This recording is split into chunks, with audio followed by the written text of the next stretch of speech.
In today's video, I'm going to teach you how to merge two cells in Excel. Merging cells is a quick way to create a clean, professional-looking header or label that spans multiple columns or rows, like a title across a table.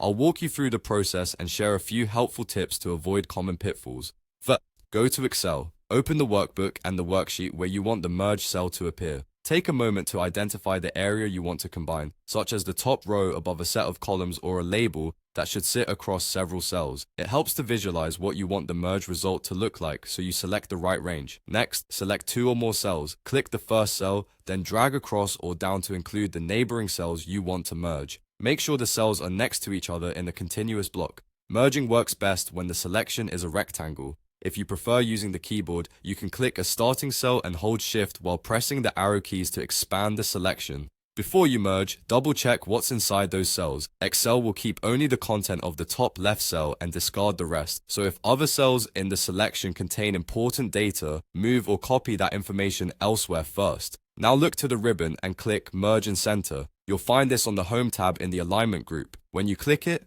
Excel combines the selected cells into one larger cell and centers the content contained in the top left cell. If there was text in other cells you selected, Excel may warn you that only one value will remain. Confirm only if you're comfortable losing the extra entries. After merging, your text is centered automatically, but you can still change the alignment or adjust column widths to refine the layout. A couple of quick tips to keep your sheet flexible. Merged cells can make sorting, filtering, and certain formulas more difficult, so use them mainly for headers or labels that won't need frequent editing. If you try merging across a formatted table, Excel may block it to protect the table's structure.